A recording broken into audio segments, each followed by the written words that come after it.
Nah, ini yang terakhir di daftar pertanyaan ini Pak Rizky. Kalau misalnya ada lagi yang mau nambah, harap silakan sampaikan ke pimpinan. Silakan Pak Rizky. Terima kasih Pak Ketua. Tadi sebenarnya pertanyaan dan pendalaman dari seluruh rekan-rekan anggota udah cukup lengkap dan menyeluruh. Tapi saya tadi dikasih kabar bahwa ini bisa jadi rapat terakhir Komisi 1 sebelum penutupan masa sidang. Jadi kayaknya baik juga saya untuk merespon pandangan pemaparan dari para narasumber yang hadir, Prof. Mas Duki, Prof. Ramli, dan Dr. Ignatius. Tadi pemaparannya luar biasa dan kayaknya jelas juga tadi kita semua pun yang menonton masing-masing narasumber berdiri di mana pandangannya saklek tadi. Ada yang mau balance, ada yang lebih ke serta-merta harus dibedakan. Tadi Dr. Ignatius juga secara singkat tadi memaparkan di ujung terkait dengan pandangannya dan mudah-mudahan ini bisa membantu kami di Komisi 1, khususnya di Panja Penyiaran, dalam membentuk revisi Undang-Undang Penyiaran yang adil, bukan menyamaratakan. Tadi disampaikan nggak bagus juga kalau misalnya disamaratakan di undang-undang yang selama ini berlaku untuk konvensional ditranslate untuk ke digital nggak bagus. Saya setuju, tapi kita perlu undang-undang yang fresh, yang baru, yang mencerminkan norma, keadaan, realita saat ini. Tadi Prof. Mas Duki juga menyampaikan di pemaparan awalnya bahwa nggak cukup diatur dengan Undang-Undang ITE. Karena UTE ini hanya mengatur terkait dengan terorisme, narkoba, dan pornografi. Kita kebetulan pengalaman di periode lalu juga di sini membahas beberapa undang-undang, baik itu Undang-Undang Pelindungan Data Pribadi ataupun Undang-Undang ITE. Memang banyak sekali masukan-masukan baik dalam RDPU ataupun rapat panja yang menyampaikan, oh nggak bisa Pak, karena ini udah diatur sama undang-undang ini. Nggak kosong kok Pak, nggak vakum peraturan perundang-undangan karena sudah ada undang-undang A, B, C, D.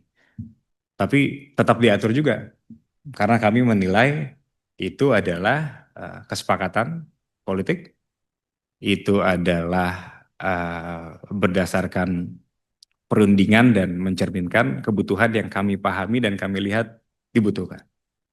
Tadi Prof. Ramli menyampaikan dalam pemaparannya bahwa memang Prof.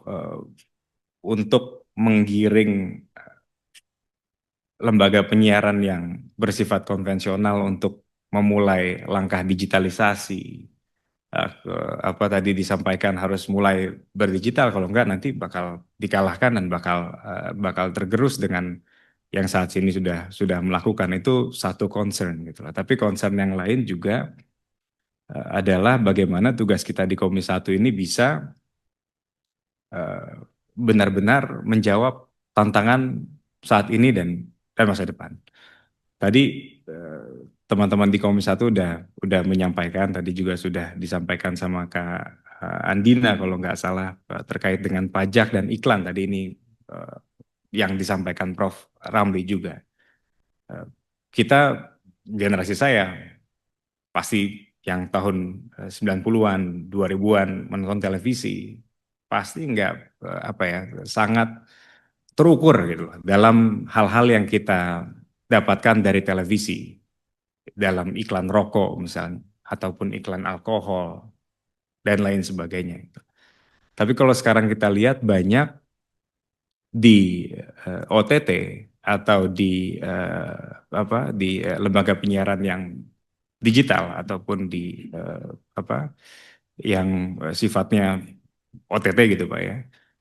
Itu banyak sekali platform-platform penyiaran yang menampilkan atau secara terang-terangan mengiklankan apakah itu konsumsi rokok, apakah itu konsumsi alkohol. Nah, saya hanya ingin bertanya kepada Prof. Undang-undang mana yang mengatur itu saat ini? Gitu. Terus perlu diapakan itu, Prof? Perlu diatur dalam undang-undang penyiaran atau tidak? Nah, ini kalau boleh saya rangkum masukan dari poin-poin yang berkembang hari ini, karena ada sebagian pasti yang mengatakan revisi undang-undang penyiaran yang tidak menyentuh aspek-aspek tersebut, realitas saat ini, permasalahan saat ini, norma saat ini, itu bukan revisi undang-undang penyiaran yang meaningful. Di sisi lain tadi ya mau meaningful tapi nggak bisa juga kita menabrak undang-undang yang ada ataupun menyamaratakan. No, kita bukan mau menyamaratakan. Kita mau buat yang adil. Kita mau buat yang balance. Kita mau buat